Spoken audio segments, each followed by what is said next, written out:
उधर हिसार सेक्टर 3 के पास राणा माइनर टूट गई। एयरपोर्ट की ओर इससे पानी बढ़ने लगा। जेसीबी ने बचाव कार्य शुरू किया है। जेसीबी मशीनें लगाई गई हैं।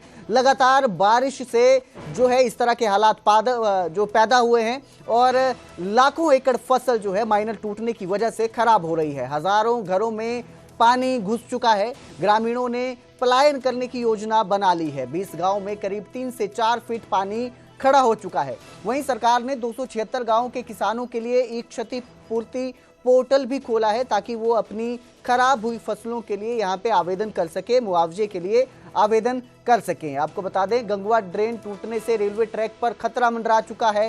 हिसार दिल्ली रेलवे यात्रा जो है, सेवा जो है वो भी रद्द कर दी गई है, जिससे यात्रियों और व्यापारियों को भी नुकसान झेलने को मिल रहा है। तो हिसार की ये तस्वीरें हैं, आपको दिखा रहे हैं, जहां राणा माइनर टूटी है और इससे कई गांव में खतरा पैदा हो गया है। फसलें डूब चुकी हैं। पानी, लगातार बारिश हो रही है जिससे पानी बढ़ा था और पानी बढ़ने के बाद ये माइनर टूटी है। इस खबर पर ज्यादा जानकारी के लिए मेरे सहयोगी संदीप सैनी हमारे साथ जुड़े हैं। जी संदीप, किस तरह के हालात देखने को मिल रहे हैं इस वक्त, जिस तरह से ये माइनर टूटी है और खेत जलमग्न हो चुके हैं, किस तरह की स्थिति इस समय देखी जा रही है? जी, ये कल दोपहर बाद से ही ये राणा जो माइनर है ये टूट गई थी और उसके बाद जो एरिया में है वो जल भराव बढ़ रहा है। जो इसका जो प्रभाव है वो एयरपोर्ट की तरफ जो पानी है वो आ रहा है, लेकिन जेसीबी की मदद से पानी रोका जा रहा है। काफी खेत है जो काफी सैकड़ों जो फसल थी जिनकी उसमें जो खेतों में वो बर्बाद हो चुकी है। और जो इसका ज्यादा प्रभाव है वो एचयू यूनिवर्सिटी के जो किले थे, जो फसलें उगाई गई थी, उस पर ज्यादा इसका प्रभाव पड़ा है। इसके अलावा अगर जिले में बात कर ली जाए तो कल हिसार के जो उपायुक्त हैं उन्होंने कहा था कि जो 20 गांव हैं उनकी जो आबादी है, जो घर है, उस इलाके में पानी घुसा आ चुका है। और इसके अलावा सैकड़ों एकड़ जो फसलें हैं वो हिसार जिले में खराब हो चुकी है। हिसार जिले के जो नारनौन क्षेत्र है उसमें भी काफी इलाके में जल भराव है। हांसी का जो क्षेत्र है उसमें भी काफी जल भराव है और इसी को लेकर आज हरियाणा के मुख्यमंत्री हिसार जिले का दौरा भी करेंगे। जी, ये जो माइनर टूटी है इसको बांधने के लिए क्या इंतजाम किए जा रहे हैं ताकि जो जल स्तर है कम हो सके और जो गाँव है जिनमें खतरा बना है वो भी टल सके? जी, जो पानी का जो आ रहा है, जैसे कल दिन से टूटी थी और देर रात तक इस पे जो राहत कार्य है वो जारी है। जेसीबी की मदद से मिट्टी डाली जा रही है कि पानी आगे ना बढ़ सके, लेकिन जो जहां से माइनर टूटी है उसे भी बांधने का प्रयास प्रशासन के द्वारा किया जा रहा है। जी बिल्कुल, बहुत बहुत शुक्रिया इस तमाम जानकारी के लिए संदीप। तो वहीं हिसार में कांग्रेस सांसद ने भी जल प्रभाव से प्रभावित जितने जो गांव हैं उनका दौरा किया। रणदीप सुरजेवाला ने गांव में हालातों का जायजा लिया।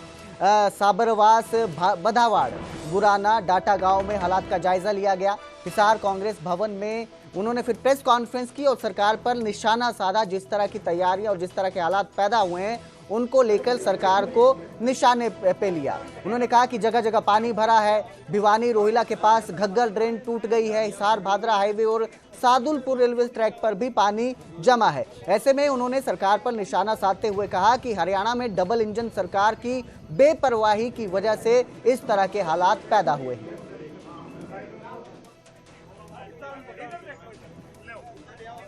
जल निकासी का कोई प्रबंध नहीं है। सारे तटबांध टूट गए हैं, सारी ड्रेन्स टूटी पड़ी हैं और पूरे प्रांत के अंदर प्रलय जैसा माहौल है। 27 से अधिक लोग जान गंवा चुके हैं। 7,300 के करीब कुल गांव में से 2300 गांव में अगर आज पानी है और फिर कहीं ना कहीं जैसे ही हम आ रहे थे खबर आई कि सरसा के अंदर भी कटाव के कारण सरसा शहर के अंदर पानी एंटर कर गया है। हरियाणा की नायब सैनी सरकार कहां है? उनकी गुमशुदगी के पर्चे लगे। चंडीगढ़ में बैठकर बयान जारी करके एक गांव में भी हरियाणा के मुख्यमंत्री श्रीमान नायब सैनी को जाने की फुर्सत नहीं मिली। अगले 15 दिन में शहर और गांव की आबादी से एक मिशन मोड में पानी की निकासी का प्रबंधन हो। उसके अगले 15 दिन में गांव की आबादी से, खेत से और खलिहानों से पानी की निकासी का पूरा प्रबंध हो। चाहे पंपिंग सेट्स लगाने की जरूरत हो, चाहे स्पेशल ड्रेन्स खोदने की जरूरत हो टेम्परेरी, तो पोर्कलेन मशीन्स आती हैं विद चेन्स। अगर उन्हें नहीं मालूम तो मैं बता देता हूं, उससे ये किया जाए और 30 दिन के अंदर पूरे प्रदेश से पानी निकासी हो। नंबर 2, वो 28 या 29 परिवार जिन्होंने अपने परिवारजन खोए हैं, जिनकी मौत हो गई, उनके परिवारों को 50 लाख रुपए का मुआवजा मिले।